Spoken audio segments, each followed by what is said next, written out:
Hello दोस्तों, कैसे हो आप सभी। अब हमारे फाइनेंशियल मैनेजमेंट में लास्ट वीडियो में स्टैंडर्ड डेविएशन का कंसेप्ट कवर कर चुके थे, risk analysis in capital budgeting में।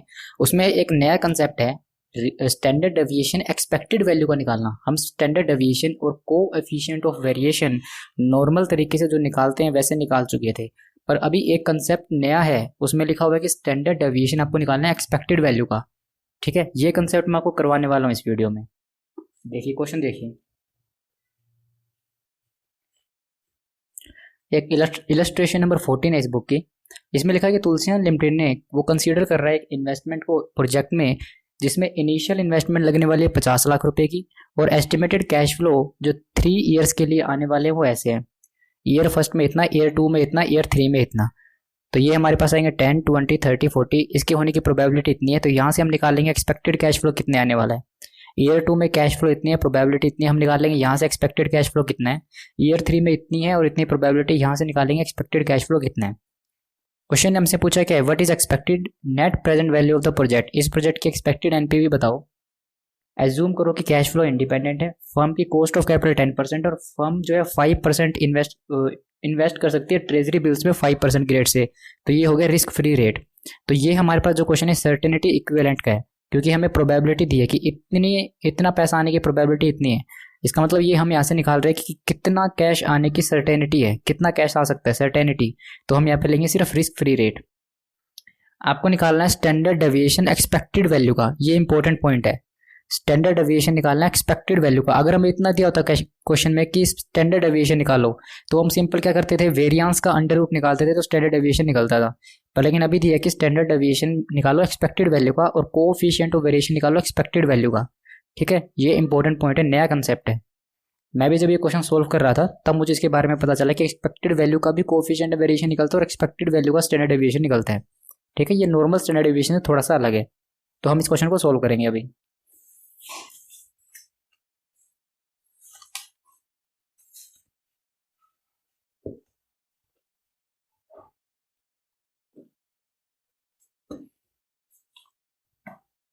हमारी है ये illustration number 14।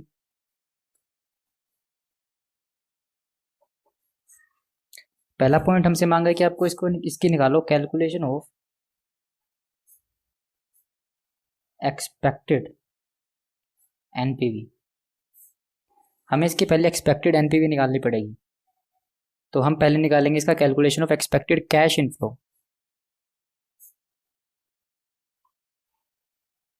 Calculation of expected cash inflow. पहले हम निकालेंगे कि हमारा एक्सपेक्टेड कैश इनफ्लो कितना आने वाला है। तो हम देखेंगे year one, year number one, year number two and year number three. ये वाला तो पॉइंट आप कर सकते हो, अगर आपने क्वेश्चन देख लिया है स्टार्टिंग से वीडियो को पॉज करो और ये फर्स्ट वाला पॉइंट जो कि एक्सपेक्टेड कैश फ्लो और एक्सपेक्टेड एनपीवी निकालने का वो आप खुद करिए। हम यहां से निकालेंगे inflow, probability and expected inflow. Expected inflow इधर भी हमारा आएगा inflow, probability and expected inflow. इधर भी आएगा इनफ्लो,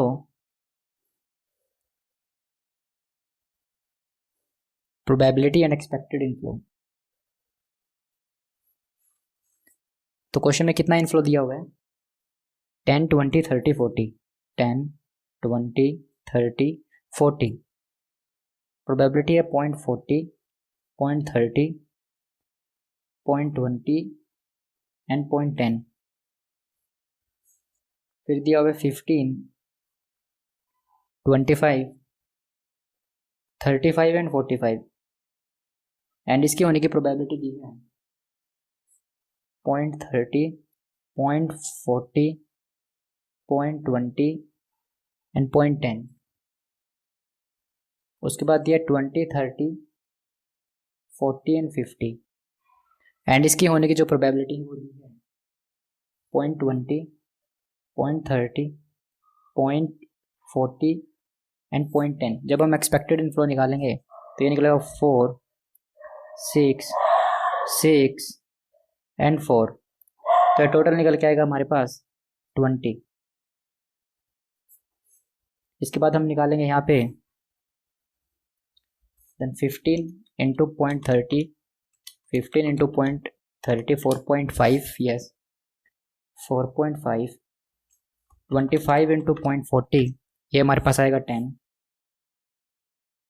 देन 35 इंटू 0.20 ये आएगा 7, एंड 45 इंटू 0.10 4.50। इधर हम निकाले 20 इंटू 0.20 तो 4, 30 into 0.39, 40 into 0.40 is equal to 16, and 50 into 0.10 5। तो ये टोटल आएगा हमारे पास 16 प्लस 5 प्लस 9 प्लस 4 34, और इनका टोटल आएगा 4.5 प्लस 10 प्लस 7 प्लस 4.5 ये आएगा 26, 14.5 प्लस 7 प्लस 4.5 26, यस। ये हमारे पास निकल गया एक्सपेक्टेड कैश इनफ्लो कितना आएगा। उसके बाद हम करेंगे कि एक्सपेक्टेड एनपीवी कितनी है प्रोजेक्ट की। कैलकुलेशन ऑफ एक्सपेक्टेड एनपीवी, तो यहां से हम निकालेंगे पर्टिकुलर्स एंड अमाउंट। यहां से हम निकालेंगे expected cash inflow at present value. Expected cash inflow कितना आएगा प्रेजेंट वैल्यू पे, तो हमारे पास आएगा ईयर नंबर 1, ईयर 1 में था 20 into year number 2 26 into, then हमारे पास आएगा ईयर नंबर 3 34 इंटू, हमें इसके निकालनी है present value factor. Present value factor कितना आएगा 5% है, क्योंकि रिस्क फ्री रेट 5% है और ये सर्टेनिटी इक्विवेलेंट का कंसेप्ट है। तो 5% का तो 100 डिवाइड बाई 105 तो आएगा 0.9524, 0.9524 एंड इसको मल्टीप्लाई कर देते हैं हम यही है 20 से, तो ये निकल के आएगा 19.047, 19.04, इसको हम 8 कर देते हैं, 100 divide by 105 into equal to second year के लिए आएगा 0.9070 एंड इसको यहीं के 26 से मल्टीप्लाई कर देते हैं हम, तो 23.583 कर देते हैं आगे, एंड थर्ड ईयर के लिए 100 divide by 105 into second year third year 0.8638 into 34 यह आएगा 29.37। हम इसे बोल सकते हैं टोटल कैश इनफ्लो। टोटल कितना आएगा ये 19.048 प्लस 23.583 प्लस 29.37 ये आएगा 72.001। तो मैं से बोल देता हूँ 72। इसमें से हम लेस करेंगे present value of cash outflow. Present value of cash outflow कितना है, क्वेश्चन में दिया है कि 50 लाख का आउटफ्लो है, तो ये हमारा आएगा NPV 22। ठीक है, ये हमारा पॉइंट नंबर 1 था जो कि इम्पोर्टेंट नहीं था, ये आप कर सकते थे। जो मैं करवाने की कोशिश कर रहा हूँ वो है स्टैंडर्ड डेविएशन एक्सपेक्टेड वैल्यू का निकालना, coefficient of variation expected value का निकालना, वो देखते हैं।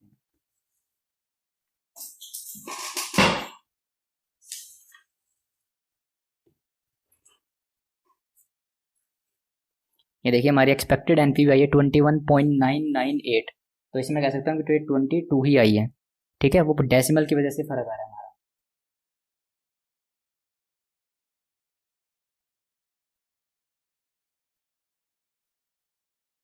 ये हमारा डेसिमल की वजह से फ़र्क आएगा। उसके बाद हम निकाल रहे हैं इसका,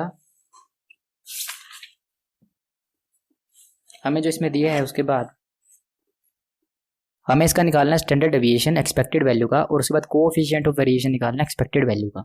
तो हमें पहले चाहिए स्टैंडर्ड डेविएशन, फिर हम निकालेंगे कोएफिशिएंट ऑफ वेरिएशन। अब इसमें कुछ थोड़ा सा चेंज आएगा क्योंकि हमें निकालना है एक्सपेक्टेड वैल्यू का।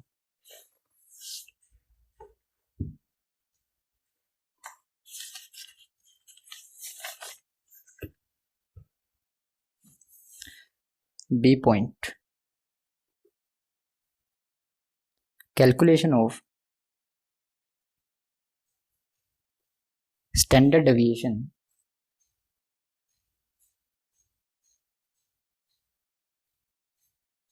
Calculation of standard deviation of expected value.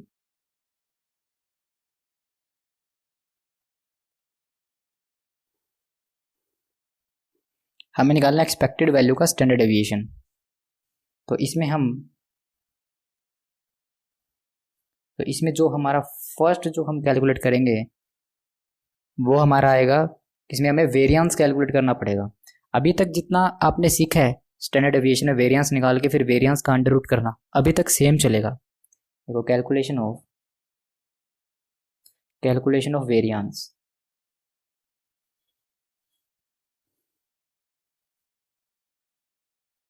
ये हमारा मेन पॉइंट है कि कैलकुलेशन करना है स्टैंडर्ड डेविएशन एक्सपेक्टेड वैल्यू का। तो हम पहले निकालेंगे वेरिएंस। हमारे पास दिया प्रोजेक्ट नंबर,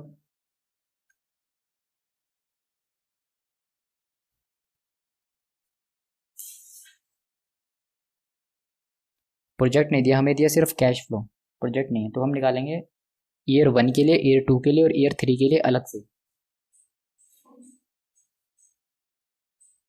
हमारे पास अलग अलग ईयर्स का निकला। पहले हमारे पास अगर प्रोजेक्ट होते तो हमारे पास अलग अलग प्रोजेक्ट्स का निकलता, अब हमारे पास अलग अलग ईयर्स का निकलेगा क्योंकि हमारे पास 3 ईयर्स दिए हुए थे। तो हम लिखेंगे यहाँ पे ईयर नंबर 1, देन हम लिखेंगे यहाँ ईयर नंबर 2, देन हमारे पास आएगा ईयर नंबर 3। और हम कैसे निकालते थे, x माइनस एक्स बार का होल स्क्वायर, फिर हम यहाँ लिखते थे प्रोबेबिलिटी,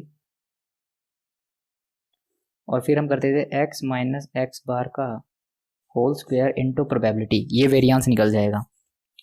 सेम यहाँ भी ऐसे करेंगे, x माइनस एक्स बार का होल स्क्वायर, यहाँ पे आएगी प्रोबेबिलिटी, x माइनस एक्स बार का होल स्क्वायर इंटू में p, x माइनस एक्स बार का होल स्क्वायर, देन हमारे पास आएगी प्रोबेबिलिटी, देन हमारे पास आएगा x माइनस एक्स बार का होल स्क्वायर इंटू में p। तो हमें निकालना, पहले हम प्रोबेबिलिटी लिख देते जो हमें दी हुई है क्वेश्चन में, 40 30 20 और 10, 30 40 20 10, 30 40 20 और 10, और 20 30 40 10, 20 30 40 और 10। हमें निकालना है x माइनस एक्स बार का होल स्क्वायर, ये होता है x और ये होता है x बार। तो 10 माइनस 20 माइनस 10, ये आ जाएगा माइनस 10, और माइनस 10 का हमें होल स्क्वायर भी करना है, हमें स्क्वायर भी करना है। तो माइनस 10 इंटू इक्वल टू, ये होगा 100, ये प्लस हो जाएगा जब हम इसका स्क्वायर करेंगे। सिमिलरली हम बाकी सभी के लिए भी ऐसे निकाल लेंगे, 20 माइनस 20 0, और 0 का स्क्वायर करेंगे तो हो जाएगा 0। थर्ड केस में 30 माइनस 20 विच गिव्स अस 10, और 10 का स्क्वायर करेंगे तो बनेगा 100। उसके बाद हमारे पास 40 माइनस 20 20, और जब हम 20 का स्क्वायर करेंगे तो 20 इंटू इक्वल टू 400।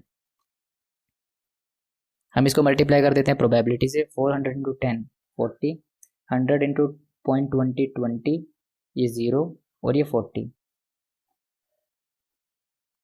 ये आ जाएगा हमारे पास 100।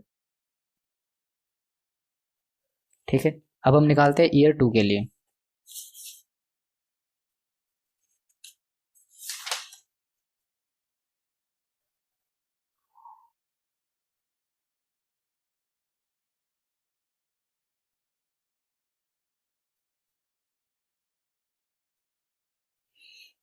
हाँ ठीक है, अब हम निकालते हैं ईयर 2 के लिए।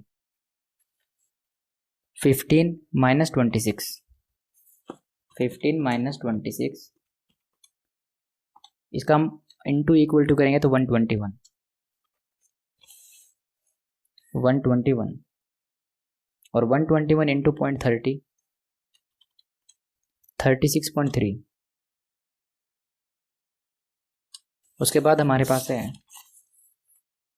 25 minus 26, 25 minus 26 into equal to 1 का प्लस,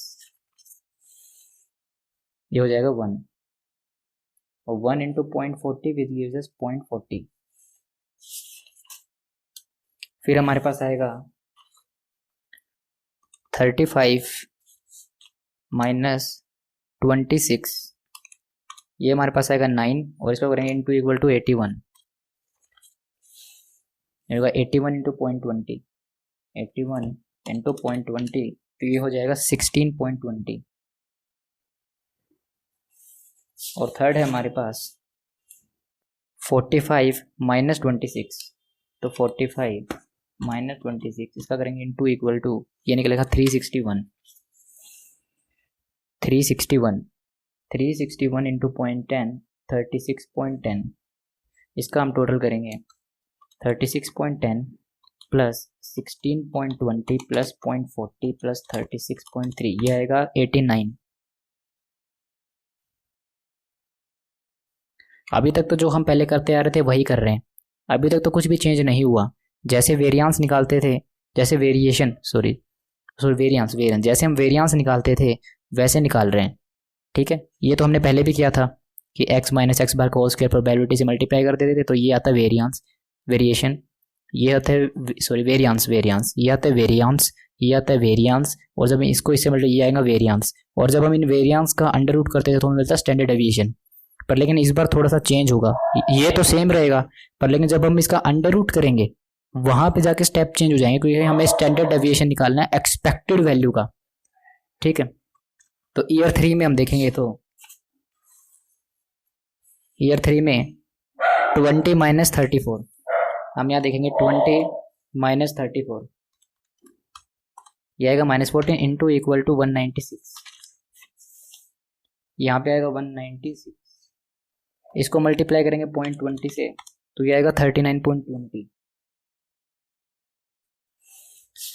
नेक्स्ट हमारे पास आएगा 30 minus 34, 30 minus 34, 30 minus 34 into equal to 16, तो ये हो जाएगा 16 इंटू 0.30, ये हो जाएगा 4.8।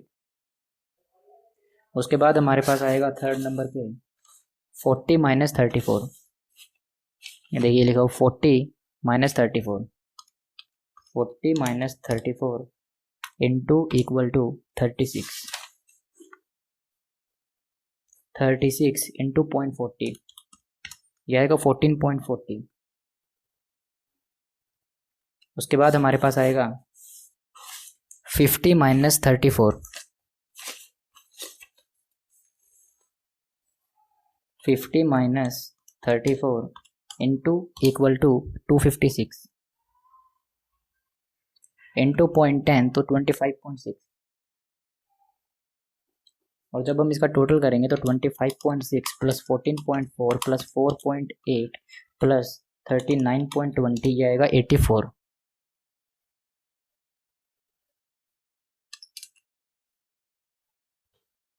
अब हमारे स्टेप चेंज हो जाएंगे। अगर हमें क्वेश्चन में दिया होता सिंपल स्टैंडर्ड डेविएशन निकाल दो, तो हम यहाँ पे क्या करते, हम इस 100 को लेते और इसका अंडर रूट निकाल देते, तो इसका स्टैंडर्ड डेविएशन निकलता 10 और इसका निकलता 89, इसका हम अंडर रूट करते तो 9.43 निकलता।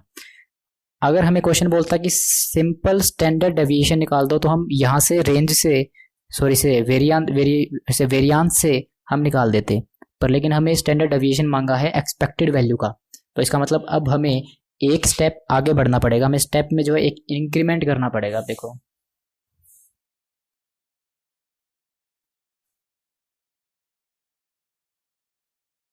नाउ अब हम कैलकुलेट करेंगे कैलकुलेशन ऑफ स्टैंडर्ड डेविएशन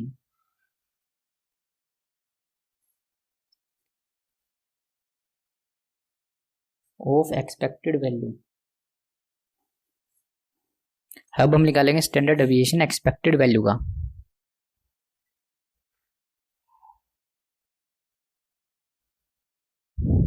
और ये कैसे निकलेगा देखें, अब हम इसे देखेंगे कैसे निकलेगा। देखें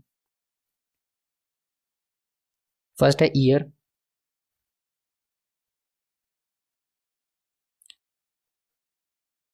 कैश इनफ्लो,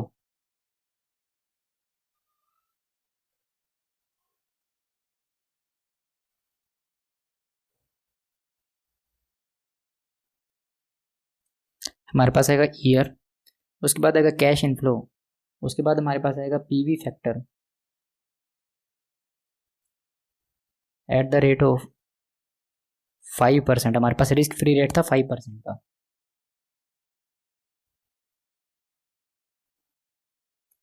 तो हमारे पास आएगा कैश इनफ्लो एट पीवी, और इसे मैं बोल दूंगा एक्सपेक्टेड वैल्यू।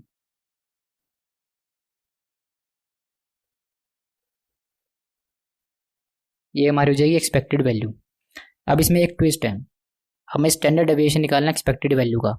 तो हम लिखते हैं ईयर कैश इनफ्लो, ये कैश इनफ्लो हर साल कितनी आ रही थी वो हमें पीछे निकाला था प्रोबेबिलिटी से।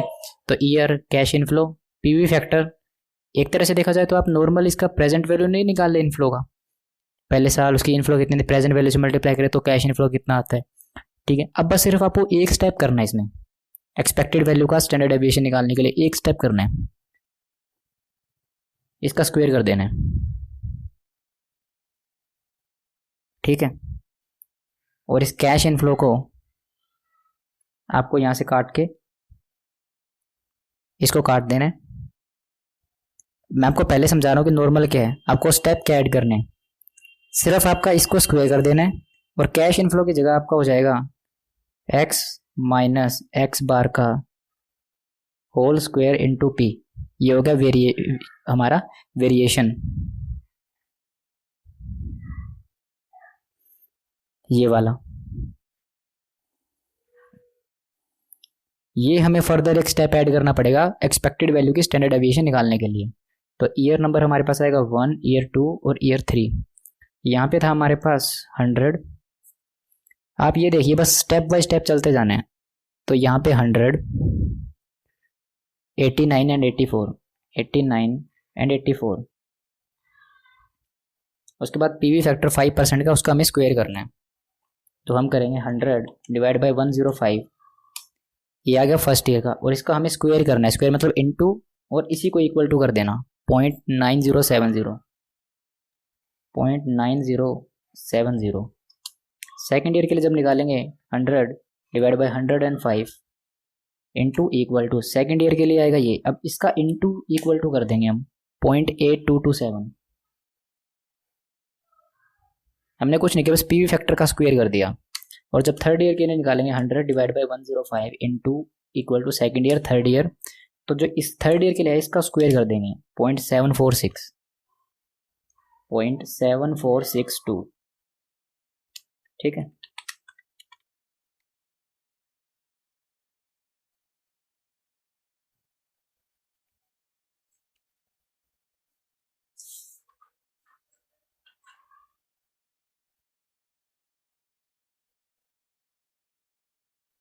अब हमें इसका एक्सपेक्टेड वैल्यू निकालनी पड़ेगी। 100 इंटू 0.9070, 90.70, 89 इंटू 0.8227, 73.22। उसके बाद आएगा हमारे पास 84 इंटू 0.7462, 62.68। और हम करेंगे इसका टोटल 90.70 प्लस 73.22 प्लस 62.68, यह आएगा 226.60। ये हमारी एक्सपेक्टेड वैल्यू। अब हम निकालेंगे इसका स्टैंडर्ड डेविएशन।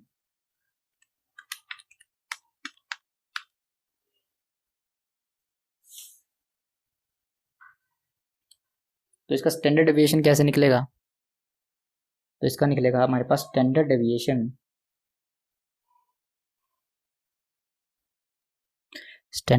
निकलेगा 226.60। इसका हम कर देंगे अंडर रूट 226.60, इसका कर देंगे under root 15.053।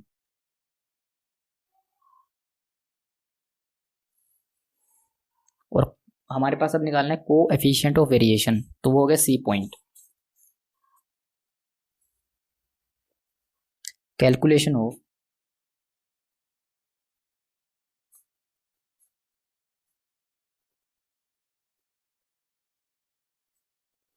Coefficient of variation.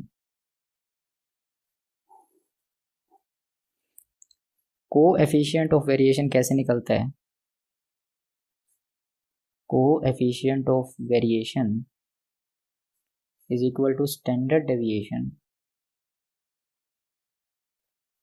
Divide by cash inflow. Cash inflow, और अगर कैश इनफ्लो हमें अलग अलग दिए हुए हैं, काफ़ी सारे कैश इनफ्लो दिए हुए हैं, जैसे ईयर 1, ईयर 2, ईयर 3। अब यहाँ पे कौन सा ले हम? देखो हमारे केस में क्या था, हमारे केस में कैश इनफ्लो ईयर 1 का भी था, ईयर 2 का भी था और ईयर 3 का भी था। कौन सा कैश इनफ्लो से डिवाइड करें? अगर हमारे पास ऐसी सिचुएशन आती है जहाँ पे अलग अलग कैश इनफ्लो दिए हुए हैं, ईयर 1, ईयर 2, ईयर 3, तो इनका टोटल मत कर देना, हम फिर लेंगे एनपीवी। फिर हम लेंगे यहाँ पे NPV, cash inflow oblique NPV. अगर हमारे पास कैश इनफ्लो सिर्फ एक ही दिया है तो कैश इनफ्लो लेंगे। अगर कैश इनफ्लो मल्टीपल दिए हुए हैं, हमें नहीं पता कौन सा लेना है, तो हम एनपीवी ले लेंगे। तो हमारे पास आएगा standard deviation 15.053 divide by cash inflow. Cash inflow या एनपीवी, हमारे पास एनपीवी था 22 का, डिवाइड बाय 22। तो ये हमारे पास कोएफिशिएंट ऑफ वेरिएशन आएगा 15.052 डिवाइड बाय 22, 0.684। ये आपका क्वेश्चन था। हमने क्या किया, दोबारा देखिए। जब हमें क्वेश्चन ये बोलता है कि आप स्टैंडर्ड डेविएशन निकालो एक्सपेक्टेड वैल्यू का, तो हमें ये करना है। और अगर क्वेश्चन हमें बोले सिर्फ स्टैंडर्ड डेविएशन निकाल दो, तो हमें कुछ नहीं करना, जो हम पहले करते थे प्रीवियस वीडियो में आपने देखा होगा वही करना है। अगर हमें क्वेश्चन कहता है कि स्टैंडर्ड डेविएशन निकालना है एक्सपेक्टेड वैल्यू का, मेन फोकस है एक्सपेक्टेड वैल्यू का स्टैंडर्ड डेविएशन निकालो, तो फिर आपको ये स्टेप चलना है। ये पहले वाला पॉइंट तो कुछ नहीं था, ये तो एनपीवी निकालने का था, इसका स्टैंडर्ड डेविएशन से कोई लेना देना नहीं है। मेन जो स्टार्ट हुआ है हमारा वो यहाँ से हुआ है। आपको स्टैंडर्ड डेविएशन निकालना है एक्सपेक्टेड वैल्यू का। अगर ये मान लो क्वेश्चन ये ना कहता कि एक्सपेक्टेड वैल्यू का निकालो, सिर्फ स्टैंडर्ड डेविएशन निकाल दो, तो ये वाला स्टेप तो आप पहले भी करते थे, तो सेम स्टेप आप ये करोगे। आप वेरिएंस निकालोगे पहले, जैसे आप निकालते थे x माइनस एक्स बार का होल स्क्वायर, फिर प्रोबेबिलिटी यहाँ पे लिखते थे, प्रोबेबिलिटी से मल्टीप्लाई करते थे, तो ये वेरिएंस आपका वेरिएंस निकलता था। फिर आप क्या करते थे, यहीं से इस वेरिएंस का अंडर रूट कर देते थे, तो आपका स्टैंडर्ड डेविएशन मिल जाता था। पर लेकिन अगर क्वेश्चन ने ये कहा कि एक्सपेक्टेड वैल्यू का स्टैंडर्ड डेविएशन निकालो, तो हमें एक्सपेक्टेड वैल्यू निकालनी पड़ेगी। और एक्सपेक्टेड वैल्यू कैसे निकलेगी, बस एक स्टेप और ऐड हो जाएगा। हमारा पहले यहीं पे खत्म हो जाता था, हम ये लेते थे इसका स्टैंडर्ड, इस यहाँ से सीधा स्टैंडर्ड डेविएशन निकालते थे, क्वेश्चन कंप्लीट। इसके बाद एक स्टेप और ऐड हो जाएगा, अगर एक्सपेक्टेड वैल्यू का निकालना है, क्या हो जाएगा, ईयर लेंगे, और जो ये वेरिएंस है, जो हमारा ये वेरिएंस है, हम ये लेंगे, ये हमारा वेरिएंस है। आप यहाँ पे ये वेरिएंस लिखोगे तो भी चलेगा। उसके बाद जो पीवी फैक्टर था वो लेंगे, पर इस बार पीवी फैक्टर का होल स्क्वायर कर देंगे। क्यों करेंगे, क्योंकि यहाँ पे ये स्क्वायर हुआ है, देखो ये स्क्वायर किया हुआ है, ये स्क्वायर किया है, ये स्क्वायर किया है, तो ये वैल्यू स्क्वायर में है, तो हमने इसको भी स्क्वायर में लिया है। ठीक है, ये भी स्क्वायर में है, तो ये भी स्क्वायर स्क्वायर स्क्वायर, तो इसको भी हमने स्क्वायर में कर दिया। ठीक है, पीवी फैक्टर को स्क्वायर में कर दिया। फिर इन दोनों को मल्टीप्लाई करेंगे तो एक्सपेक्टेड वैल्यू निकलेगी। और जो एक्सपेक्टेड वैल्यू निकलेगी फिर हम उसका अंडर रूट निकालेंगे तो स्टैंडर्ड डेविएशन निकल जाएगा। ठीक है, और कोएफिशिएंट ऑफ वेरिएंस निकलेगा standard deviation divide by cash inflow. अगर आपको सिर्फ एक ही कैश इनफ्लो दिया है तो सिर्फ आप कैश इनफ्लो लेंगे। अगर एक से ज़्यादा कैश इनफ्लो दिया और आपको नहीं पता कि कौन सा कैश इनफ्लो हमें लेना चाहिए तो आप सीधा सीधा एनपीवी ले लो बस। प्रायोरिटी नंबर 1 ये रहेगी। अगर ये नहीं मिलता, कंफ्यूजन होता है कौन सा ले, तो आप एनपीवी लो। तो एनपीवी लिया हमने, ये हमारा कोएफिशिएंट ऑफ वेरिएंस निकला। ठीक है, आई होप इसमें कोई प्रॉब्लम नहीं होगी। मैं आपको एक क्वेश्चन दे रहा हूँ, आप इस क्वेश्चन को देखिए एक बार और उसको सोल्व कीजिए, पक्का सोल्व हो जाएगा। अगर ना हो सोल्व तो इस वीडियो को दोबारा से रिपीट कर लीजिएगा और स्टेप बाय स्टेप चलिएगा। जो स्टेप मैंने बताया अगर उस स्टेप बाय स्टेप आप चलोगे तो वो क्वेश्चन सोल्व हो जाएगा। मैं आपको दिखा देता हूँ पहले वो question.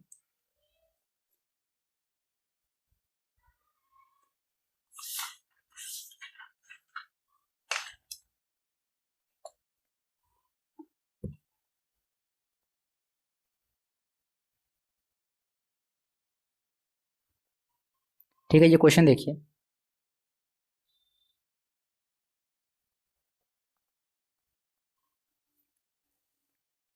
Tulsiya limited 2 mutually exclusive projects में चूज कर रहा है कुछ भी। यहाँ पे वहाँ पे ईयर वाइज दिया था, प्रोजेक्ट वाइज दिया है। प्रोजेक्ट एक्स को 5 लाख रुपए चाहिए, प्रोजेक्ट वाई को इनिशियल 4.5 लाख रुपए चाहिए। एक्सपेक्टेड जो प्रोजेक्ट है, प्रोजेक्ट की एक्सपेक्टेड जो लाइफ है वो 5 ईयर्स की है, और कैश फ्लो जो है वो इन दोनों प्रोजेक्ट्स की 6 लाख, 4 लाख, 2 लाख और इतनी इतनी होने वाली है। कॉस्ट ऑफ कैपिटल 10% है और रिस्क फ्री रेट 7%। हमें रिस्क फ्री रेट लेना है क्योंकि ये सारी प्रोबेबिलिटी दी है, प्रोबेबिलिटीज दी है, इसका मतलब हम निकलेंगे यहाँ पे सर्टेनिटी इक्विवेलेंट। इनको मल्टीप्लाई करके निकल के आएगा सर्टेनिटी इक्विवेलेंट, और सर्टेनिटी इक्विवेलेंट के केस में सिर्फ रिस्क फ्री रेट लेते हैं।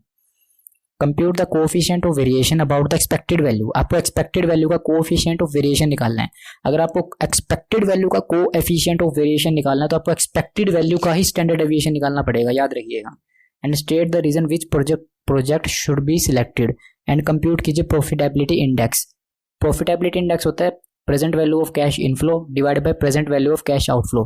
प्रॉफिटेबिलिटी इंडेक्स का स्टैंडर्ड डेविएशन से कोई लेना देना नहीं है, कि इंडिपेंडेंट कंसेप्ट है।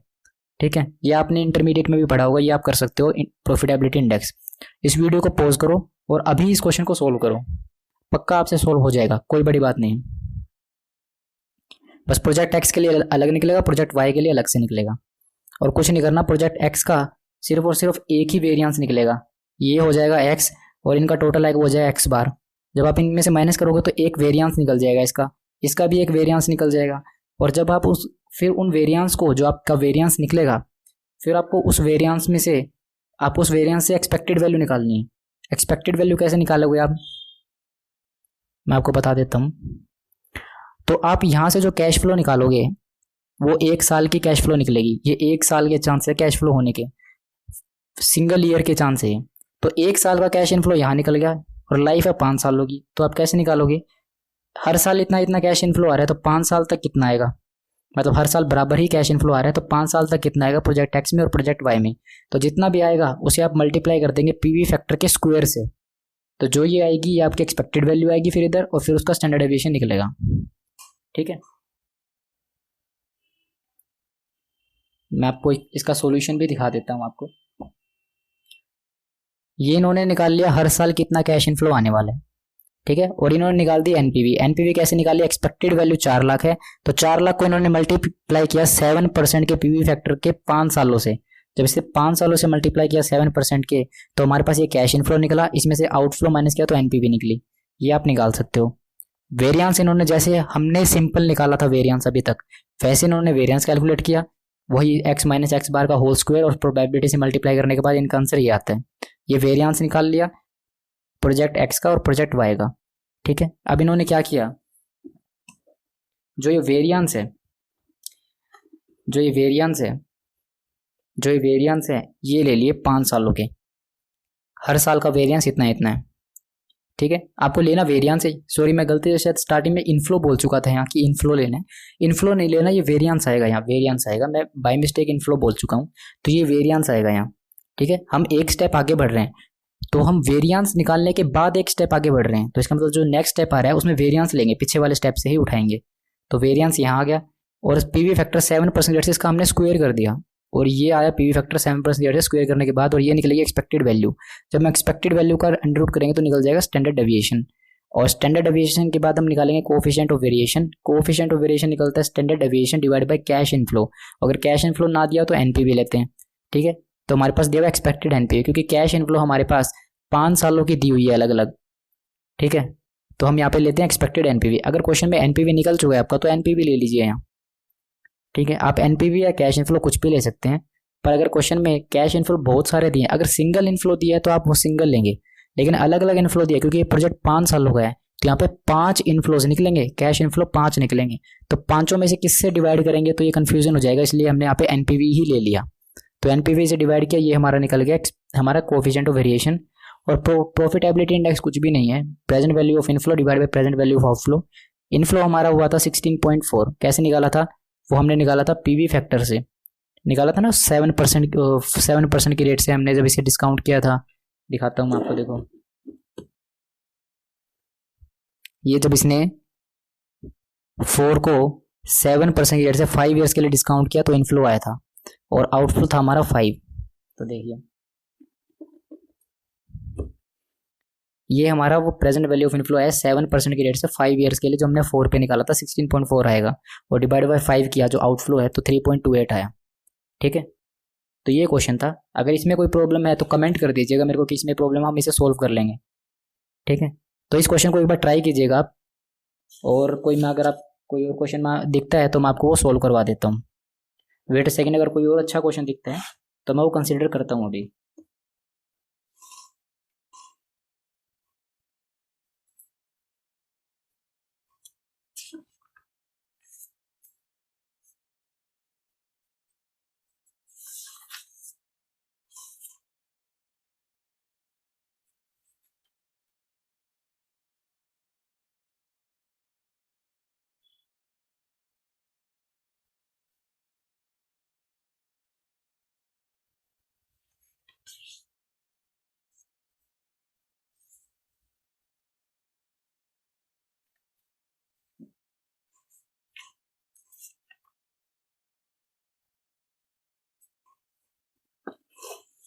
ये क्वेश्चन देखिए, इलस्ट्रेशन नंबर 15, कुछ भी नहीं है, इसे बुक से कर लेते हैं। तुलसियां लिमिटेड कंसीडर कर रहा है प्रोजेक्ट एक्स और प्रोजेक्ट वाई फॉलोइंग इन्फॉर्मेशन के साथ। प्रोजेक्ट एक्स प्रोजेक्ट वाई, उसके एक्सपेक्टेड एनपीवी 2 लाख 3 लाख और स्टैंडर्ड डेविएशन निकाल के दिया 120 और 150। बताओ इनमें से कौन सा प्रोजेक्ट आप रिकमेंड करोगे अबाउट डाटा के बेस पे। तो हमारे पास 2 ऑप्शन है, एनपीवी और स्टैंडर्ड डेविएशन। अगर हम इसका स्टैंडर्ड डेविएशन के बेस पे देखें तो प्रोजेक्ट एक्स ठीक है, क्योंकि प्रोजेक्ट एक्स में रिस्क कम है, और प्रोजेक्ट वाई में 1.5 लाख का रिस्क है और इसमें 120 का रिस्क है, ठीक है। और अगर हम एनपीवी के बेस पे देखें, एनपीवी के बेस पे प्रोजेक्ट वाई अच्छा है, तो अब हम कंफ्यूज हैं। स्टैंडर्ड डेविएशन के बेस पे एक्स लेंगे, एनपीवी के केस में वाई लेंगे, तो अब हमें डिपेंड करता है, अब हमें डिसाइड करना है इन दोनों में से कौन सा चूज करें। दोनों ही बेनिफिशियल है देखा जाए तो, रिस्क इसमें कम है और एनपीवी इसमें ज़्यादा है, तो हमें यहाँ से कोएफिशिएंट ऑफ वेरिएशन निकालना पड़ेगा, वो हमें फाइनल डिसीजन देगा क्या करना चाहिए इन दोनों का डिवाइड करके। तो हम जब कोएफिशिएंट ऑफ वेरिएशन निकालेंगे तो ये आएगा 60% इसका और इसका आएगा 50%। प्रोजेक्ट एक्स में 1 रुपया कमाने के लिए 60 पैसे का रिस्क है, प्रोजेक्ट वाई में 1 रुपया कमाने के लिए 50 पैसे का रिस्क है। इसका मतलब वाई में रिस्क कम है, एक्स में रिस्क ज़्यादा है, तो हमें प्रोजेक्ट वाई चूज करना चाहिए। Project why should be accepted, ठीक है, क्योंकि यहाँ पे कंफ्यूजिंग सिचुएशन बन रही थी, रिस्क इसमें कम है प्रॉफिट इसमें ज़्यादा है, तो कौन सा चूज करें। तो हमने क्या किया, इन दोनों को डिवाइड करके इन दोनों का रेशो बना के देख लिया, कोएफिशिएंट ऑफ वेरिएशन हमने निकाला, तो जिसमें सबसे कम रिस्क आया वो हमने लिया, इसमें 0.50 का इसमें 0.60 है, तो हम हमारा प्रोजेक्ट वाई को सिलेक्ट करेंगे। Okay, point B, explain whether your opinion will change if you use coefficient of variation. हाँ, कोएफिशिएंट ऑफ वेरिएशन अगर हम यूज करते हैं तो प्रोजेक्ट वाई को चूज करेंगे, ठीक है। और on the basis of standard deviation, अगर हम यहाँ क्वेश्चन पूछा था, क्वेश्चन नंबर 1 में कह रहा था कि आप कौन सा रिकमेंड करोगे, तो हम कहते हैं स्टैंडर्ड डेविएशन के बेस पे एक्स और एनपीवी के केस में वाई। आपका आंसर चेंज करेगा जब आप कोएफिशिएंट ऑफ वेरिएशन निकालोगे, बिल्कुल करेगा। तो हम 100% प्रोजेक्ट वाई को चूज करेंगे, क्योंकि प्रोजेक्ट वाई में 50 पैसे का रिस्क है सिर्फ, और इसमें 60 पैसे का रिस्क है। कौन सा मेजर ज़्यादा अप्रोप्रिएट है, बताओ किस सिचुएशन में और कब। हम कहते हैं कि हमारा मेन मकसद क्या है इस प्रोजेक्ट को करने का, मेन मकसद है प्रोजेक्ट से प्रॉफिट निकालने का, हमें हमारे शेयर होल्डर्स की वेल्थ को मैक्सिमाइज करना है। तो अगर हमें हमारे शेयर होल्डर की वेल्थ को मैक्सिमाइज करना है तो इसका मतलब प्रॉफिट ज़्यादा आना चाहिए, प्रॉफिट ज़्यादा आना तो हमें एनपीवी ज़्यादा चाहिए, तो इसका मतलब कौन सा मेजर ज़्यादा अप्रोप्रिएट है, हम एनपीवी को फॉलो करते हुए चलेंगे, तो प्रोजेक्ट वाई पे जाएंगे। इन सच कन्फ्लिक्टिंग सिचुएशन एनपीवी मेथड जो है बढ़िया रहेगा, क्योंकि हमें क्या चाहिए, हमें सिर्फ वेल्थ मैक्सिमाइजेशन करनी है शेयर होल्डर की। और पहली बात, इसमें कोएफिशिएंट ऑफ वेरिएशन कम भी आ रहा है, तो 99% हम प्रोजेक्ट वाई पे जाएंगे। ठीक है, ये इलस्ट्रेशन नंबर 15 था। आगे देखते हैं।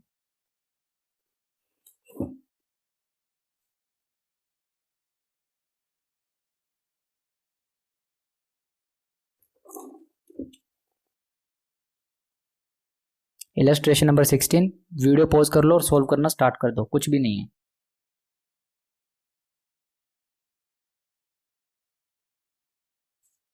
देखो, तुलसियां लिमिटेड कंसीडर कर रहा है two mutually exclusive project A and B. Project A की कॉस्ट 40 है, प्रोजेक्ट बी की 50 है। ओके, आपको जो है नेट प्रेजेंट वैल्यू आपको दी हुई है, net present value profitability distribution for each project.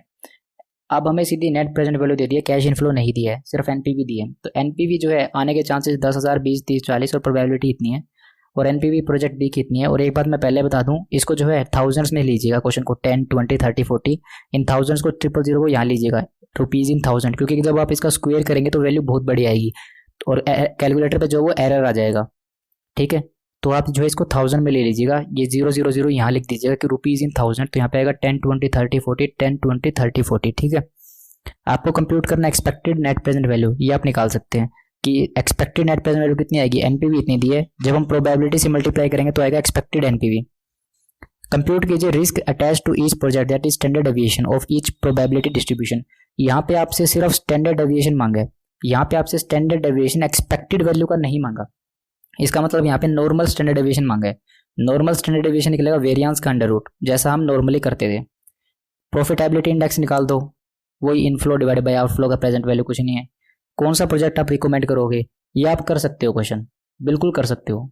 कौन सा रिकमेंड करोगे आप देखना, एनपीवी के बेस पे कौन सा रिकमेंड करते हो, कोएफिशिएंट ऑफ वेरिएशन के बेस पे कौन सा, और प्रॉफिटेबिलिटी इंडेक्स के बेस पे कौन सा रिकमेंड करते हो, ये आप देख लेना। कुछ भी नहीं है इस क्वेश्चन में, जैसा हम स्टार्टिंग में करते हैं ना, क्वेश्चन स्टार्टिंग से किया है हमने स्टैंडर्ड डेविएशन का, वही क्वेश्चन है। इसमें कोई एक्सपेक्टेड वैल्यू का स्टैंडर्ड डेविएशन नहीं निकालना है। ठीक है, ये हमारे कुछ सोल्व प्रॉब्लम्स हैं, ये देखते हैं हम। डिटरमाइन कीजिए risk adjusted net present value. Risk adjusted net present value निकाल ली इन प्रोजेक्ट्स की। नेट कैश आउटले मतलब आउटफ्लो कितना है, 1,00,000, 1,20,000, 2,10,000। प्रोजेक्ट की लाइफ कितनी है, 5 साल, 5 साल, 5 साल। एनुअल कैश इनफ्लो, हर साल कैश इनफ्लो कितना आ रहा है, 30,000, 42,000 और 70,000। को एफिशिएंट ऑफ वेरिएशन निकाल के दिया है 0.40, 0.80 एंड 1.2। कंपनी जो है वो सिलेक्ट करती है risk adjusted discount rate. Company जो है वो डिस्काउंट रेट सिलेक्ट करती है को एफिशिएंट ऑफ वेरिएशन के बेसिस पे। ओके, को एफिशिएंट ऑफ वेरिएशन, अगर को एफिशिएंट ऑफ वेरिएशन 0 है तो हम 10% का रेट यूज करेंगे। अगर को एफिशिएंट ऑफ वेरिएशन 40 है, 0.40, तो हम 12% यूज करेंगे। इसी तरह से 0.80 है तो 14%, और ये चलता जाएगा। प्रोजेक्ट ए में को एफिशिएंट ऑफ वेरिएशन कितना है, 0.40, और ये रहा 0.40, इसका मतलब 12% का रेट लेंगे प्रोजेक्ट ए के लिए। कोएफिशिएंट ऑफ वेरिएशन 0.80 है प्रोजेक्ट बी का, तो 0.80 के लिए 14%, इसका मतलब प्रोजेक्ट बी के लिए हम रिस्क जो डिस्काउंट रेट लेंगे वो 14% लेंगे। प्रोजेक्ट सी में है 1.20 कोएफिशिएंट ऑफ वेरिएशन, 1.20 ये रहा, 1.20 मतलब 16%, तो इसके लिए जो रेट आएगा वो आएगा 16%। ठीक है, कुछ भी नहीं है, एनपीवी निकाल दीजिए इन रेट को यूज करते हुए। इन रेट को यूज कीजिए जो दिया हुआ है 0.40 बाई 12%, 14% और 16%, इनको यूज कीजिए। कैश इनफ्लो की प्रेजेंट वैल्यू निकाल दीजिए 5-5 सालों की, और उसमें से माइनस कर दिया आउटफ्लो, तो एनपीवी निकल जाएगी। कुछ भी नहीं है, ये आप कर सकते हो, आराम से कर सकते हो।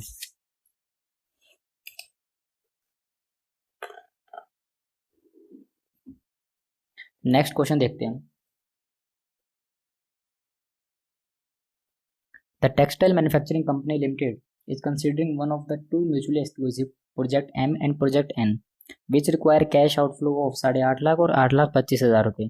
The certainty equivalent approach is used, हम सर्टेनिटी इक्विवेलेंट अप्रोच यूज कर रहे हैं। इसका मतलब हम यहाँ पे जितना कैश इनफ्लो सर्टेन है वही लेंगे, और यहाँ पे सिर्फ रिस्क फ्री रेट आएगा। Incorporating risk in capital budgeting decision, the current yield on government bond is 6%। Government के बॉन्ड पे हम 6% फिलहाल कमा सकते हैं, इसका मतलब ये रिस्क फ्री रेट है, and this is used as risk free rate, हम इसे as a risk free rate भी यूज करेंगे। The expected net cash flow after their certainty equivalent are as follow. जो उनकी नेट कैश फ्लो है and their certainty equivalent वो इतना दिया हुआ है, मतलब 4.5 लाख कैश फ्लो आएगा, इसका चांस 80% है। 5 लाख आने के 70% है, 5 लाख आने के 50% है। तो ये चांसेस हमें दिए हुए हैं, तो इसका हम निकाल देंगे एक एक्सपेक्टेड कैश फ्लो कितना आने वाला है। ये पहले साल में है, ये सेकेंड ईयर में है और ये थर्ड ईयर में है।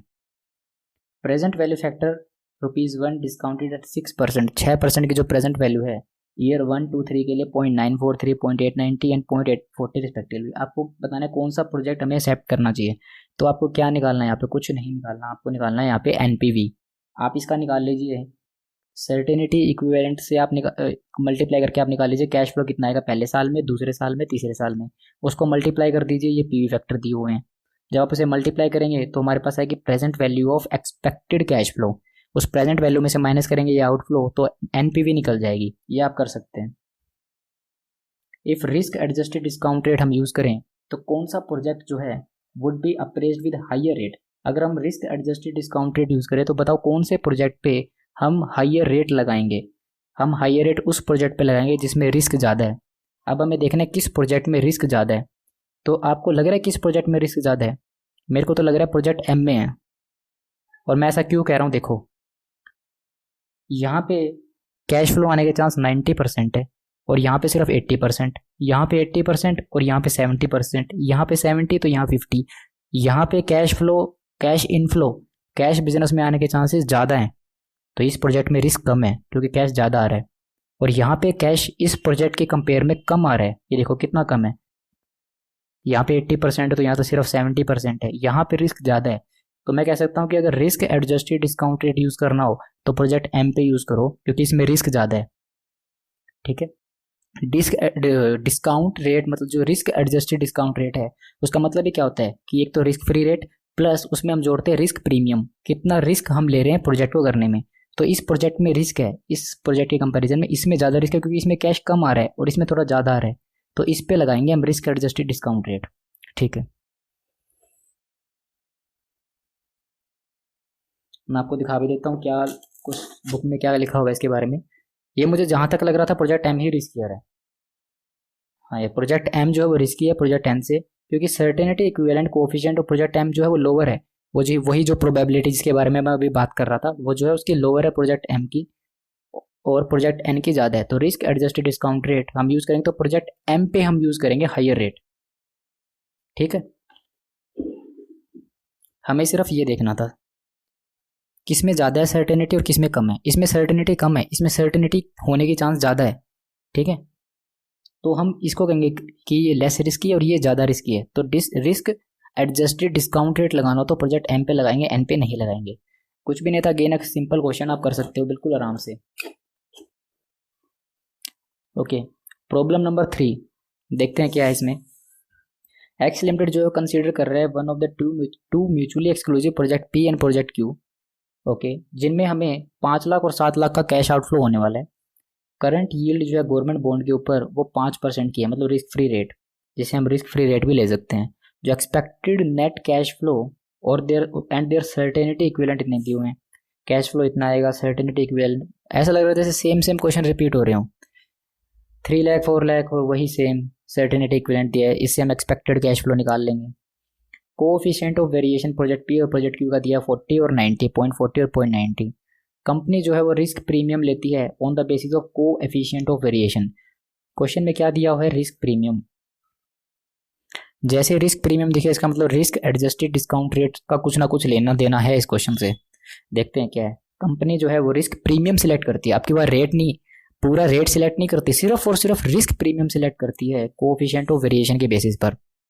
तो कोएफिशिएंट ऑफ वेरिएशन 0, 0.40, 0.80 और मोर देन 0.80, 0, 3, 5। अगर 0 है कोएफिशिएंट तो हम 0% रिस्क प्रीमियम लेंगे, 0.40 है तो 3% लेंगे, 0.80 है तो 5% और मोर देन 0.8 है तो 7% लेंगे। तो हमारे केस में कितना है रिस्क प्रीमियम? हमारे केस में coefficient of variation project P का तो है 0.40 और प्रोजेक्ट क्यू का है 90, तो ये रहा 0.80, 0.40, तो 3% तो लेंगे प्रोजेक्ट पी का रिस्क प्रीमियम, और प्रोजेक्ट क्यू का जो है 0.90 है, मतलब मोर देन 0.8, तो इसके लिए आएगा 7% का। तो आपको क्या क्वेश्चन में निकालना क्या है, which project should be accepted if risk adjusted discount rate is use. अगर हम risk adjusted discount rate use करें तो कौन सा प्रोजेक्ट हम सिलेक्ट करेंगे। सिंपल सा है, कुछ भी नहीं करना, आपको पता है क्या करना है, यहाँ से निकालना है रिस्क एडजस्टेड डिस्काउंट रेट। और ये कैसे निकलेगा, risk free rate plus risk premium. तो हमारे पास निकलेगा प्रोजेक्ट पी के लिए निकलेगा हमारे पास 5% प्लस 0.40 है प्रोजेक्ट पी के लिए, तो 0.40 में दिया हुआ 3%, तो प्लस 3 8%। आपको करना क्या है, बस अब इन कैश फ्लो को प्रोजेक्ट पी के 8% की रेट से डिस्काउंट कर दीजिए। ईयर 1, ईयर 2 और ईयर 3 के लिए डिस्काउंट कर दो और उसमें से माइनस कर दो आउटफ्लो, तो एनपीवी निकल जाएगी इसकी। और प्रोजेक्ट क्यू की बात करूं मैं, प्रोजेक्ट क्यू में रिस्क फ्री रेट तो 5% और रिस्क प्रीमियम कितना है इसका 0.90 है, मतलब मोर देन 0.80, तो आएगा 7%। तो ये हमारे पास आ जाएगा 12%। तो आप क्या कीजिए, प्रोजेक्ट क्यू को 12% के रेट से इन इनफ्लोज को पहले यहाँ से निकालिएगा एक्सपेक्टेड इनफ्लो को आप 12% के रेट से करेंगे डिस्काउंट, और उसमें से फिर माइनस करेंगे जो आपका 7 लाख का आउटफ्लो, तो आपको एनपीवी निकल जाएगी। जिसकी एनपीवी हायर होगी आप उसे यूज कीजिए, बस बिल्कुल ईजी है, कर लोगे आप। कौन सा प्रोजेक्ट हम एक्सेप्ट करें, अगर सर्टेनिटी इक्विवेलेंट अप्रोच को यूज करें, तो अगर हम सिर्फ सर्टेनिटी इक्विवेलेंट अप्रोच को यूज करें तो कौन सा प्रोजेक्ट चूज करेंगे, हमें यहाँ पे करना क्या है, सर्टेनिटी इक्विवेलेंट में हम इसकी सर्टेनिटी इक्विवेलेंट से मल्टीप्लाई करके इसका एक्सपेक्टेड कैश फ्लो निकाल लेंगे। उसके बाद हमें सर्टेनिटी इक्विवेलेंट में हम सिर्फ और सिर्फ रिस्क फ्री रेट लेते हैं और कुछ नहीं लेते, सिर्फ और सिर्फ सर्टेनिटी इक्विवेलेंट में रिस्क फ्री रेट लेते हैं। रिस्क फ्री रेट कितना है हमारे पास, 5%। तो आपको कुछ नहीं करना, प्रोजेक्ट पी को एक्सपेक्टेड कैश फ्लो निकालो और 5% की रेट से डिस्काउंट कर दो, आउटफ्लो माइनस कर दो, एनपीवी निकल जाएगी। कुछ नहीं करना, दोनों पॉइंट्स में निकाल लिया एनपीवी है, बस इसमें रेट अलग है, दोनों में रेट अलग है। इसमें आपको रिस्क एडजस्टेड लेना है, इसमें सिर्फ रिस्क फ्री रेट लेना है। तो यहाँ पे प्रोजेक्ट पी को 5% की रेट से डिस्काउंट करो, आउटफ्लो माइनस करो, एनपीवी निकलेगा। प्रोजेक्ट क्यू में एक्सपेक्टेड निकालो, 5% की रेट से उसको डिस्काउंट करो और उसमें से आउटफ्लो माइनस कर दो 7 लाख की, एनपीवी निकल जाएगा। जिसकी एनपीवी ज़्यादा आएगी उसे हम चूज कर लेंगे। कुछ भी नहीं है ये क्वेश्चन, तो कुछ भी नहीं है। ये हम लेंगे 8% और 12% का रेट।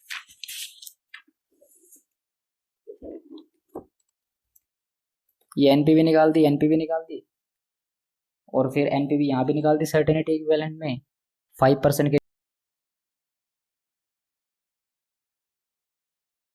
तो हम देख रहे थे, हमने निकाला प्रोजेक्ट पी क्यू की एनपीवी रेट से पीछे जो दिए हुए थे, ठीक है। उसके बाद हम निकालते हैं, क्वेश्चन नंबर करते हैं problem number 4। From the following detail relating to a project, analyze the sensitivity of the project to change in the initial project cost। हमें यहाँ करनी है सेंसिटिविटी एनालिसिस, किसके रिस्पेक्ट में, एक तो प्रोजेक्ट कोस्ट के रिस्पेक्ट में, एक एनुअल कैश इनफ्लो के रिस्पेक्ट में, एक कॉस्ट ऑफ कैपिटल के रिस्पेक्ट में। हमने ये क्वेश्चन पहले भी किया था, उसमें हमने 4 केस देखे थे, inflow, outflow, project inflow, outflow, cost of capital and time. हमने 4 चीज़ देखी थी। यहाँ पे हमसे सिर्फ इसने मांगा है कि प्रोजेक्ट की कॉस्ट बताओ, कैश इनफ्लो के बारे में और कॉस्ट ऑफ कैपिटल के बारे में आप सेंसिटिविटी एनालिसिस कर दो। इनिशियल प्रोजेक्ट कॉस्ट दिए हुए 1,20,000, एनुअल कैश इनफ्लो हो रहा है 45,000 का, लाइफ 4 ईयर्स की है, कॉस्ट ऑफ कैपिटल 10% है। To which of 3 factors project is most sensitive. इन तीनों में से बताओ कौन सा ऐसा फैक्टर है जो कि सबसे ज़्यादा सेंसिटिव है। 3 फैक्टर ये, कॉस्ट, इनफ्लो और कॉस्ट ऑफ कैपिटल के बारे में। ओके, इसने हमें दिया है कि एनविटी फैक्टर 10% की रेट से इतना, 11% की रेट से इतना। ये 10% 11% क्यों दिया हुआ है पता है, ताकि मैं यहाँ पे IRR निकाल सकूँ, डिस्काउंट रेट निकाल सकूँ। हमने पहले क्या किया था, हमने वो दोनों रेट निकाले थे जिसपे हमारी वैल्यू, एक तो जो हमारी वैल्यू आ रही थी मेन, एक उससे थोड़ी सी छोटी है और एक उससे बड़ी है, हमने निकाला था, याद हो तो पहले। तो हमने एक निकाला था पहले, ये मेरे को अभी भी याद है, 18% और 19% पे निकाला था हमने। वो 18 और 19 हमें निकालना पड़ा था। यहाँ पे हमें 10 और 11 दे दिया है, तो इसका मतलब 10 और 11 पे अगर मैं डिस्काउंट करूंगा तो मैं IRR निकाल सकता हूँ। इसका मतलब कॉस्ट ऑफ कैपिटल के लिए मेरे को दिया हुआ है 10% और 11%। प्रोजेक्ट की कॉस्ट और इनफ्लो मेरे को निकालनी है। तो ये क्वेश्चन आप वीडियो पॉज करके कर सकते हो और मैं ये करने वाला हूँ अभी, क्योंकि इसमें मेन ये है कि इनमें से कौन सा सेंसिटिव, सबसे ज़्यादा सेंसिटिव है वो निकालना हमें, तो वो बताना है हमें कौन सा सबसे ज़्यादा सेंसिटिविटी है, सेंसिटिव है। तो उसके लिए ही मैं सिर्फ ये क्वेश्चन सोल्व कर रहा हूँ, ठीक है।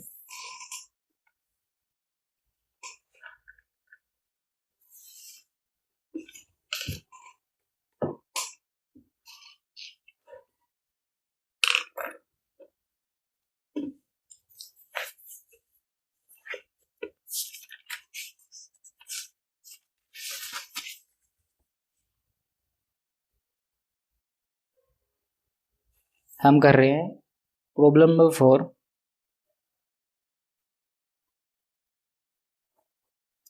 Problem number 4, sensitivity analysis.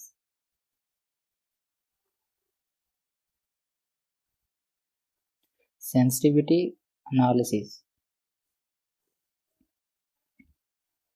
इसमें हमें निकालना है sensitivity in respect of cost. तो हमारे पास सेंसिटिविटी का मतलब क्या होता है कि हमें एनपीवी निकालना है इस तरह से, हमें कॉस्ट इस तरह से निकालनी है जहाँ पे हमारा एनपीवी 0 हो जाए। तो हमारा एनपीवी का फॉर्मूला क्या होता है, present value of cash inflows minus present value of cash outflow. हमें एनपीवी चाहिए 0 और present value of cash inflow हमें कितना दिया होगा, हमें दिया होगा कि 45,000 रुपीज़ पर एनम है। और अगर मैं इसका प्रेजेंट वैल्यू निकालूँ कितने सालों के लिए, हमें मेरे ख्याल से 4 ईयर्स दिए होंगे। यस, 4 ईयर्स दिए हुए और 10% का डिस्काउंट रेट। देखो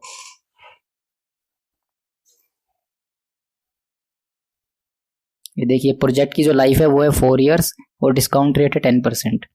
अगर हम निकाल रहे हैं प्रोजेक्ट की कॉस्ट तो बाकी सारी चीज़ें ये जो क्वेश्चन में दी हुई है वही लेंगे। अगर मैं निकाल रहा हूँ इनफ्लो तो फिर हम इनफ्लो निकालना है और बाकी सारे क्वेश्चन में जो दिए वो लेंगे। प्रोजेक्ट की लाइफ निकाल रहे हैं तो लाइफ हमें निकालनी है, बाकी सारी चीज़ें जो क्वेश्चन में दिए वो लेंगे। कॉस्ट निकालनी है तो कॉस्ट हम निकालेंगे, बाकी सारी जो चीज़ें क्वेश्चन में दिए वो लेंगे। ठीक है, जो चीज़ निकाल रहे हैं वो चीज़ हमें निकालनी है, बाकी सारी चीज़ें जो क्वेश्चन में दिए वो कॉन्स्टेंट रहेगी। ठीक है, हम निकाल रहे हैं present value of cash inflow 45,000 का 10% का डिस्काउंट रेट है और 4 ईयर्स के लिए निकालना है। 100 डिवाइडेड बाय 110, मैं इसे कर देता हूँ m plus 100 divide by 110, 100 divide by 110 ये हो गया सेकेंड ईयर के लिए, थर्ड ईयर के लिए और फोर्थ ईयर के लिए, और इसका टोटल आएगा 3.169 माइनस पीवी ऑफ आउटफ्लो, क्योंकि मुझे आउटफ्लो ही तो निकालना है ताकि एनपीवी 0 हो जाए। तो 0 इज इक्वल टू, मैं इसको डायरेक्टली यहीं से 45,000 से मल्टीप्लाई कर देता हूँ, 1,42,644 1,42,644 माइनस पीवी ऑफ आउटफ्लो, तो पीवी ऑफ आउटफ्लो कितना मिलेगा हमें, पीवी ऑफ आउटफ्लो, तो ये इधर आके हमारे पास में प्लस में हो जाएगा, तो 0 प्लस पीवी ऑफ आउटफ्लो और फिर इधर माइनस में, तो ये पॉजिटिव हो जाएगा 1,42,644। तो ये हमारा आउटफ्लो है। अगर हमारा आउटफ्लो 1,42,644 हो तो हमारी एनपीवी 0 हो जाएगी, क्योंकि इनफ्लो हमारा इतना होगा और आउटफ्लो भी अगर इतना ही हुआ तो ये 0 हो जाएगी। तो हम अब कैलकुलेट करते हैं परसेंटेज ऑफ सेंसिटिविटी।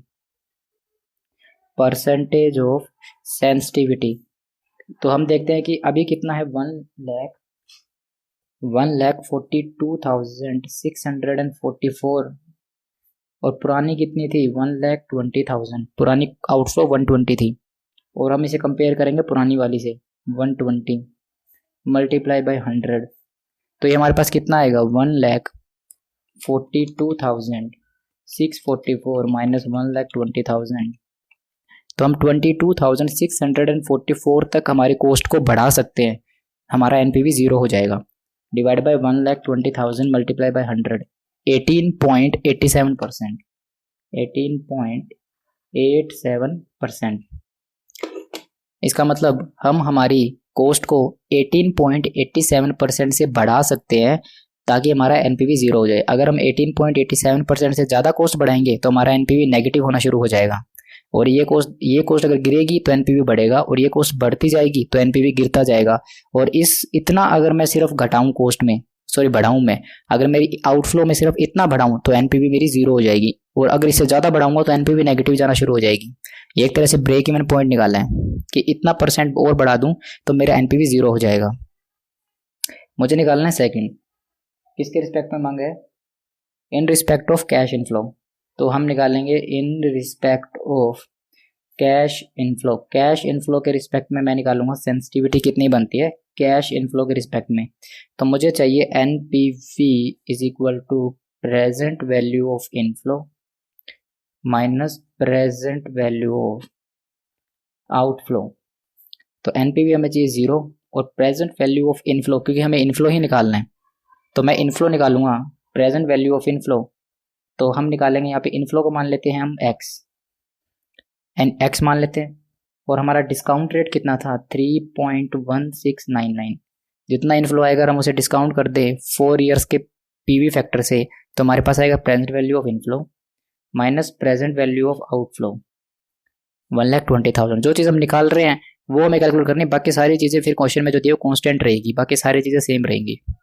तो 0 is equal to 3.1699x minus 1,20,000, तो 0 ये इधर आगे प्लस का हो जाएगा, 0 plus 1,20,000 is equal to 3.1699x, तो x की वैल्यू आएगी 1,20,000 डिवाइड बाय 3.1699, तो ये वैल्यू आएगी 37,856। तो हम निकालते हैं यहाँ पे अब परसेंटेज ऑफ सेंसिटिविटी, तो 37,000 पहले हो रहा था हमारे पास 45,000, कितना था 45,000, तो 45,000 minus 37,856 divide by 45,000 multiply by 100, तो ये आएगा 45,000 minus sorry 37,856 divide by 45,000 multiply by 100, यह आएगा 15.88%, 15.88%। ये हो गया हमारे आउटफ्लो के रिस्पेक्ट में, ये हो गया सेंसिटिविटी इनफ्लो के रिस्पेक्ट में। अब हमें निकालने हैं सेंसिटिविटी,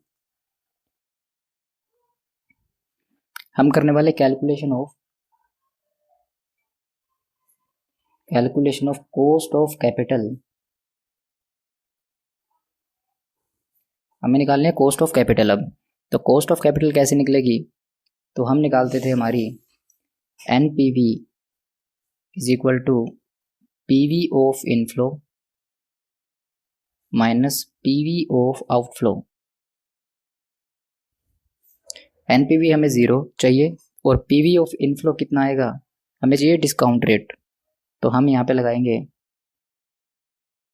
हमें चाहिए डिस्काउंट रेट एक्स, कितने सालों के लिए चाहिए हमें 4 ईयर्स के लिए, 4 ईयर्स के लिए माइनस पीवी ऑफ आउटफ्लो 1,20,000, और ये यहाँ पे कितना था 45,000, हमें 45,000 को डिस्काउंट करना है 4 ईयर्स के लिए और ये आउटफ्लो हो जाएगा तो 0 प्लस 1,20,000 ये माइनस का इधर आके प्लस में हो जाएगा इज इक्वल टू 45,000 इंटू में x4, तो x4 is equal to 1,20,000 divide by 45,000, ये होएगा 2.667, तो 2.67। अब हमें इसे डिस्काउंट करना है, हमें कोई ऐसा रेट चाहिए जिसे अगर हम 4 साल पे डिस्काउंट करें तो उसका टोटल 2.67 या उसके आसपास आए, ठीक है। तो हम कर रहे हैं अब रफ वर्क, ये चीज़ आपको रफ में करनी है, ठीक है। हम देखते हैं कि total of PV at 10% rate, अगर हम 10% में निकालें तो 10% पे हमारा 4 सालों के लिए क्या टोटल 2.67 के बराबर आएगा, देखते हैं। 100 divide by 110, 100 divide by 110, second year, third year और फोर्थ ईयर, ये आ गया हमारे पास 3.1698, तो हमारे पास आएगा टोटल ऑफ पीवी एट, देखिए 10% की रेट पे तो हमारे पास आया नहीं, इससे तो ज़्यादा चला गया, तो एट, और अब अभी हमें अगर इसे कम करना है तो रेट बढ़ाना पड़ेगा, तो हम इसे कर देते हैं एट 15%, देखते हैं 15% पे कितना आएगा। 100 डिवाइड बाई 115.869, तो 100 divide by 115 into second year, third year, fourth year, तो ये आएगा 2.8549। अभी भी इससे ज़्यादा है और कम करना पड़ेगा, तो हम इसे लेते हैं 18% पे, देखते हैं 18% पे कितना आएगा। 100 divide by 118, 100 divide by 118, second, third, fourth, 2.69, 2.690। देखो 2.67, 2.6 दोनों मैच कर रहे हैं आपस में लगभग, ये इसके बिल्कुल पास है। तो हम एक तो लेंगे 18%, एक तो हमें चाहिए इससे थोड़ा सा बड़ा, वो आ गया ये। अब हमें चाहिए इससे थोड़ा सा छोटा, जो इससे नीचे की साइड जाए, नेगेटिव में जाए। तो हम इस रेट को और बढ़ाते हैं। हमें दो वैल्यू चाहिए होती है IRR के लिए। तो 100 divide by 119, 100 divide by 119, second year, third year और फोर्थ ईयर, 2.638, 2.63 मैं से कर देता हूँ 9। ये इससे छोटी है बिल्कुल और इसके आसपास है बस। अब यहाँ से निकलेगा IRR। तो IRR निकलेगा lowest rate plus NPV at lower rate divide by NPV at lower rate minus NPV at higher rate into में higher rate minus lower rate. तो हमें चाहिए IRR, लोअर रेट कितना था हमारे पास 18%, NPV कितना आएगा लोअर रेट पे। अगर मैं 18% पे मल्टीप्लाई करूँ तो 2.69, 45,000 को मल्टीप्लाई कर देता हूँ तो टोटल ये, और इनमें से 1,20,000 आउटफ्लो था तो 1050 आएगा। NPV at lower rate 1050 minus NPV चाहिए हमें हायर रेट पे। हायर रेट पे प्रेजेंट वैल्यू फैक्टर है 2.639 4 ईयर्स का, 2.639 4 ईयर्स का, और हर साल आ रहा है 45,000 का इनफ्लो। तो हमारे पास जो आएगा 4 सालों का ये आएगा, और इसमें से आउटफ्लो था 120 का, वो माइनस करेंगे तो नेगेटिव हो जाएगा 1245, और माइनस माइनस ये हो जाएगा प्लस, प्लस 1245 इंटू में 1। आई होप ये समझ में आ रहा होगा मैं कैसे कर रहा हूँ। बस प्रेजेंट वैल्यू ही तो निकाली मैंने, मल्टीप्लाई करके प्रेजेंट वैल्यू निकाला, आउटफ्लो माइनस किया तो NPV निकल गई। तो IRR आपका आएगा 18 प्लस 1050 प्लस 1245, ये बनता है 2295, 2295, 2295 से मैंने डिवाइड किया तो 0.4575। तो IRR निकल के आया 18.4575%। तो हम देखते हैं सेंसिटिविटी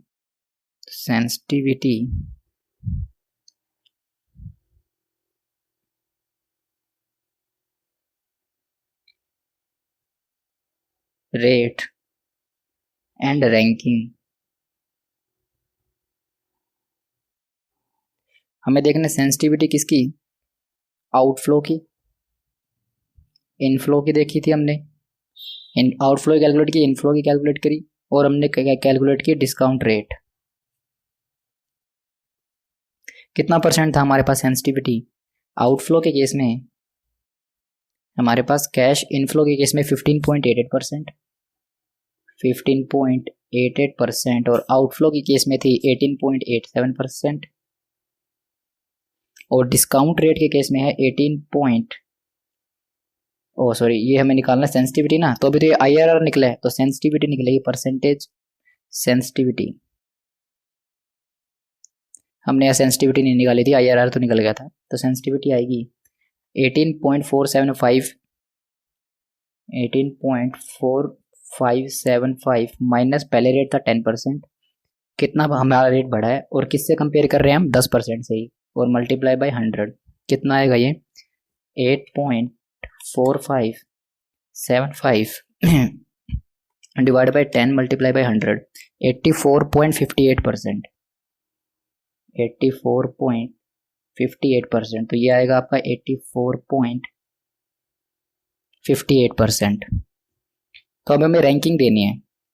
अब देखो हम 18% तक का चेंज जो है आउटफ्लो में बियर कर सकते हैं, इनफ्लो में 15% का, और डिस्काउंट रेट में 84% का।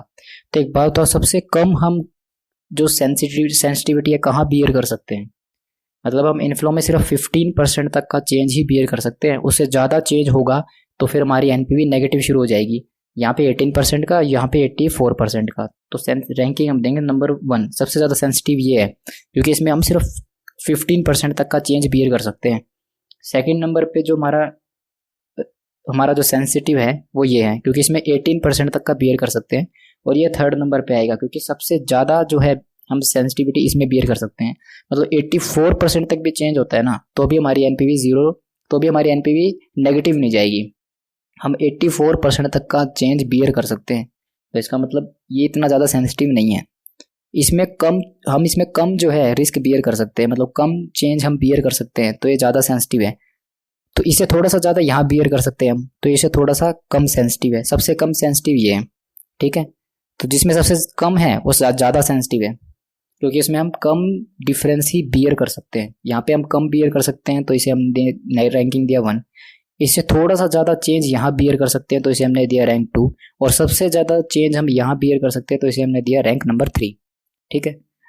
तो आई होप आपको ये क्वेश्चंस क्लियर होंगे, और बाकी कुछ भी ऐसा क्वेश्चन जो कि इंपॉर्टेंट होता है और जो बिल्कुल नया लगता है मेरे को, वो मैं नेक्स्ट वीडियो में कवर कर लूँगा। इस वीडियो को देखने के लिए थैंक यू, और अगर किसी भी तरह का कोई डाउट है तो कमेंट कर दीजिएगा, ठीक है। Thank you so much video देखने के लिए, बाय बाय।